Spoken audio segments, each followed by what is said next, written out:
विधानसभा क्षेत्र के नैनखेड़ा चौराहे पर समाजवादी पार्टी कार्यकर्ताओं से ओम नारायण अवस्थी ने पूछे तीखे सवाल। देखिए रिपोर्ट। नैनखेड़ के पास स्थित नैनखेड़ चौराहे की लाइव तस्वीरें आप सभी लोगों को श्रेष्ठ इंडिया न्यूज़ के माध्यम से दिखा रहा हूँ।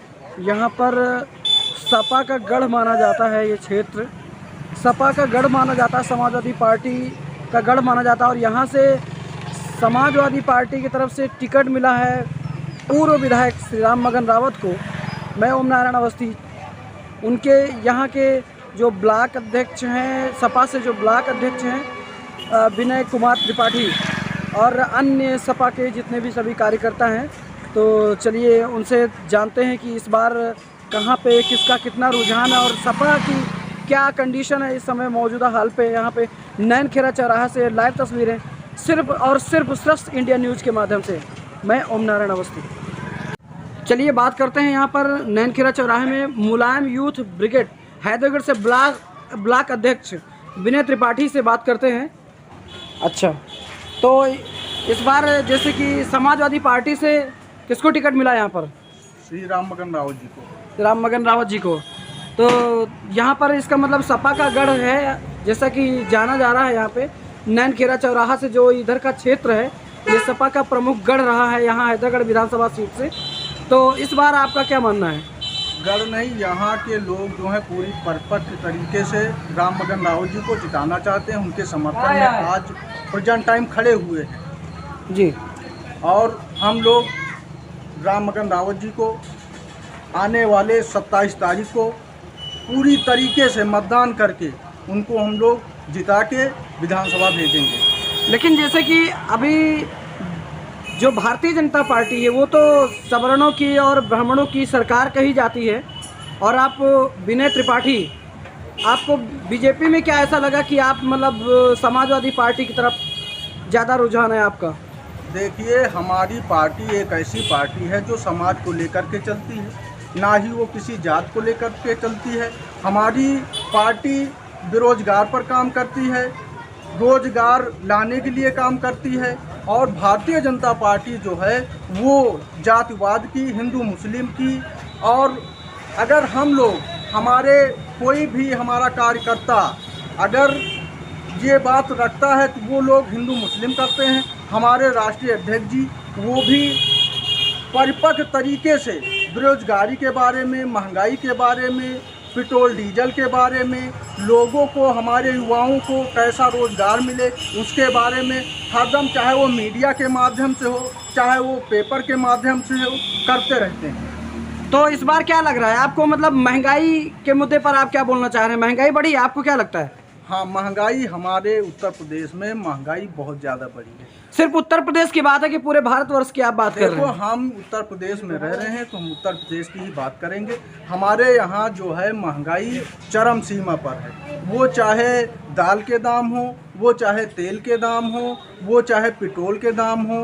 वो चाहे डीजल के दाम हो, मतलब बढ़ोतरी नहीं हुई, दूना बढ़ोतरी हुई। जी अच्छा, क्या बोलना चाहते हैं? क्या महंगाई के नाम पर उत्तर प्रदेश सरकार, जो भारतीय जनता पार्टी की सरकार इस समय, क्या महंगाई और ये जैसे बता रहे हैं बेरोजगारी, भारत में बेरोजगारी, उत्तर प्रदेश में बेरोजगारी, जबकि उत्तर प्रदेश संपूर्ण भारतवर्ष में सबसे बड़ा प्रांत है, और क्या बोलना चाहेंगे? आपको महंगाई लग रही है? जी हाँ, महंगाई लग रही है। क्या नाम है आपका? राम कुमार पाल। क्या लग रहा है आपको, महंगाई लग रही है? महंगाई लग रही है। अच्छा, हर चीज़ में महंगाई। अच्छा, आपने कभी इतनी महंगाई नहीं देखी? कहाँ देखी? कभी नहीं देखी? कभी नहीं देखी। तो इस बार आपको क्या लगता है कि ये महंगाई और ये पेट्रोल डीजल की बात कर रहे हैं, पेट्रोल डीजल भी आपको महंगा लग रहा है? जी, हर चीज़ महंगा लग रहा है। हर चीज़ महंगा लग रहा है जी, दुनिया पे जा रहा है। क्या कठिनाइयाँ आ रही हैं आपको? भारतीय जनता पार्टी किसानों को 2-2 हज़ार रुपये हर तीसरे महीने ये दे रही है, और हर महीने राशन मुफ्त में दे रही है सबको, हर महीने राशन मुफ्त में दे रही है। आपको भी पता है? जी बिल्कुल पता है मुझे, क्योंकि जो लेती है जनता से ही तो लेती है। कहाँ से 650 रुपये का आता है, यहाँ 950 रुपये का, ना सब्सिडी आ रही है ना कुछ आ रहा है। अगर इसके साथ असर दिया जाए तो भाजपा 72-78 रुपये लेती है मुझसे। 6000 किसान सम्मान निधि देती है, 100 रुपये खाता देती है, तभी 600 रुपये तो कमाती है। देती तो हम जनता से ही है। तो इसका मतलब ये गवर्नमेंट तुम्हें मतलब जो भारतीय जनता पार्टी की सरकार है, मौजूदा योगी बाबा की सरकार है, और लोगों का इस बार नारा है कि आएंगे तो योगी ही, आएंगे तो योगी ही। आपका क्या कहना है इसमें? देखिए, समर्थक लोग हैं, समर्थक लोग यही बोलेंगे। जैसे हम लोग हैं समर्थक, हम किसी से मानते हैं, हम छात्र हैं, हम छात्रों के लिए कुछ नहीं किया। कोई भी पेपर निकालते हैं, कोई भी अगर वैकेंसी निकालते हैं उसमें पेपर लीक करके रद्द कर देते हैं। हम छात्रों के लिए क्या किया योगी बाबा ने? कुछ नहीं किया। इनका कहना, भैया क्या नाम है आपका? नीतीश मौर्य। दिनेश मौर्य। इनका कहना छात्रों के लिए योगी सरकार ने कुछ नहीं किया, छात्रों के लिए योगी सरकार ने कुछ नहीं किया, आपको यही लगता है? और महंगाई भी चरम सीमा पर है, जिस तरीके से बता रहे हैं कि योगी गवर्नमेंट में महंगाई पे भी पूरी तरीके से विफल रही है। स्वास्थ्य और शिक्षा पे आपका क्या कहना है? सर, स्वास्थ्य शिक्षा पे भी ठीक, मतलब कुछ ऐसा हुआ है कि हाँ स्वास्थ्य कुछ अच्छा हुआ, बस शिक्षा पे कुछ नहीं हुआ है। शिक्षा पे कुछ नहीं हुआ? नहीं, बिल्कुल आपको नहीं। क्या लगता है भैया? कुछ नहीं। कुछ नहीं। आपकी बार किसको लाना चाहेंगे? अखिलेश सरकार। अखिलेश सरकार। यहाँ उत्तर प्रदेश विधानसभा सीट से कौन विधायक बन रहा है, किसको बना रहे हैं आप? राम मगन रावत। राम मगन रावत जी। कि अब की बार धान की खरीद हुई है, धान की खरीद हुई है और एमएसपी की भी बात गवर्नमेंट कर रही है, किसानों को फ़ायदे की बात कर रही है। एक तरफ तो वो 2000 रुपये किसानों को प्रति तीसरे महीने दे रही है और सभी गरीब किसानों को मुफ्त राशन भी दिया जा रहा है गवर्नमेंट की ओर से। कोरोना काल से लगा करके अब तक भारतीय जनता पार्टी की ओर से मुफ्त राशन और बिजली की भी बहुत अच्छी व्यवस्था की जा रही है। क्या कहना है आपका इस पर? देखो, बिजली की व्यवस्था तो कर रहे हैं, पर आप गांव में जाके पूछिए लोगों से कि उनके बिल कितने हाई आ रहे हैं। फर्जी अजूल 3.5 रुपये प्रति यूनिट निर्धारित है बिल का, और लिए जा रहे हैं 5 रुपये यूनिट। सीधा लोगों को, किसान भाइयों को और मजदूर भाइयों को सीधा परेशान किया जा रहा है और कुछ नहीं है। ध्रुवीकरण की राजनीति बीजेपी पार्टी द्वारा किया जा रहा है, माननीय मुख्यमंत्री द्वारा किया जा रहा है। और जैसे कि फसलों की सुरक्षा के विषय में क्या कहना चाहेंगे आप? जो अब की बार धान की खरीद हुई, धान की फसल जो तैयार हुई, अब की बार गेहूं, बहुत लोगों का सरसों, सभी लोग लगा हुआ है और गाँव की ये जटिल समस्या रही है इस बीच में, इस पर क्या बोलना चाहेंगे? जटिल समस्या तो हमारे यहाँ सांड है। सांडों से हमारी फसलें जो हैं, हमारे किसान भाइयों की फसलें वो असुरक्षा प्रदान कर रही हैं, ये सांडों की वजह से। और दूसरी बात ये जो कह रहे हैं कि एमएसपी कुछ नहीं है, ये कुछ नहीं करने वाले, सिर्फ और सिर्फ ध्रुवीकरण की राजनीति और सिर्फ ये हिंदू और मुस्लिम की राजनीति करना चाहते हैं। जैसे बहुत किसान भाई के ट्रैक्टर आज भी लदे हुए हैं, ऐसे खड़े हुए हैं, बारिश में भीग रहे थे। हमने अखबार के माध्यम से देखा, न्यूज़ चैनल के माध्यम से देखा। ये लोग सिर्फ लोगों को गुमराह करने का काम करते हैं। यादव की सरकार बनेगी तो आपकी बार जानते हैं जनता का रुझान क्या है? दादा, आपका नाम क्या है? अरे, हमारा नाम है राम मौर्य।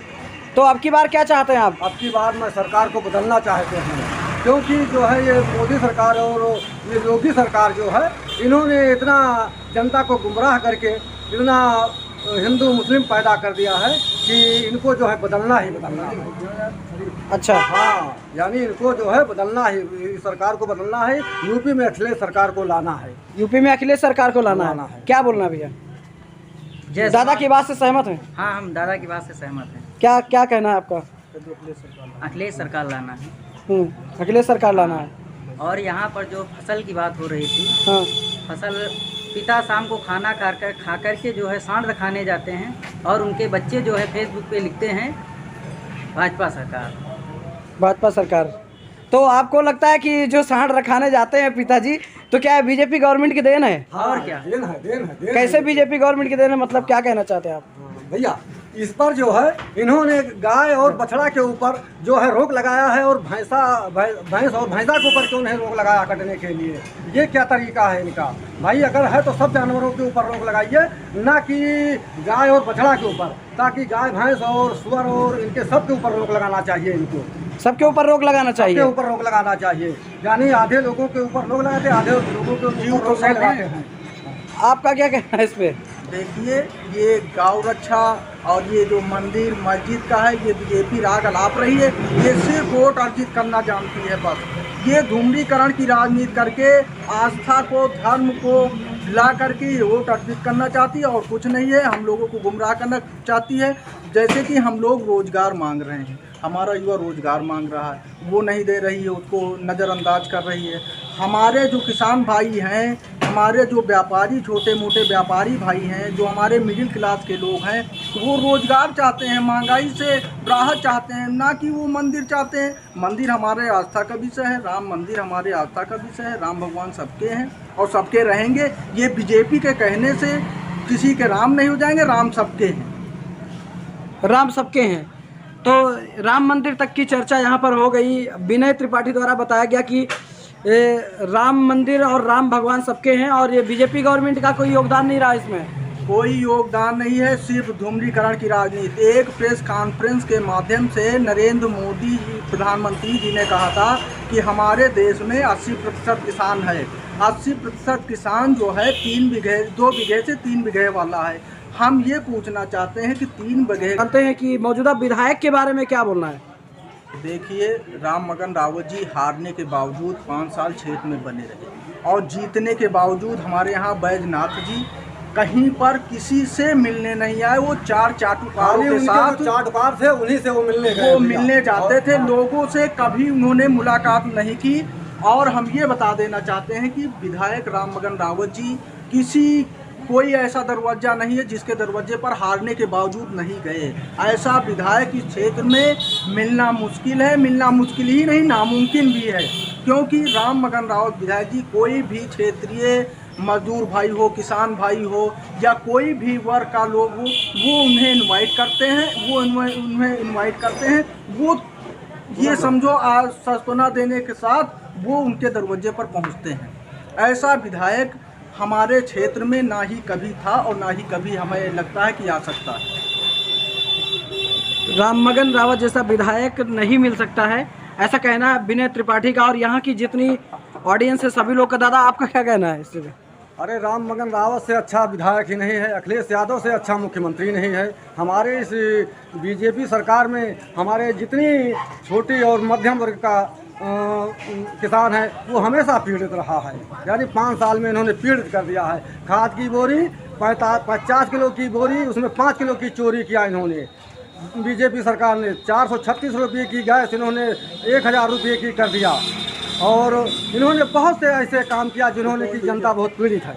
45 किलो की बोरी, क्या मानना है? जैसे बता रहे हैं, दादा बोल रहे हैं कि 5 किलो की चोरी किया बीजेपी गवर्नमेंट ने। आप बताइए। हाँ, बिल्कुल सही कहा इन्होंने। पहले 50 किलो वेट की बोरी आती थी, इन्होंने उसको घटाकर 5 किलो घटाकर 45 किलो की बोरी का। कहाँ बिक रही है 45 किलो की बोरी? 5 किलो घटाकर 45 किलो की बोरी यूरिया खाद की कहाँ बिक रही है? बिक रही सभी दुकानों पे। आप जाके, आप मीडिया वाले हैं, आप तो पूछ ही सकते हैं, आपको मालूम भी होगा कि 45 किलो की ही बोरी मिल रही है। और 45 किलो की बोरी मौजूदा समय जिंदाबाद जिंदाबाद जिंदाबाद जिंदाबाद।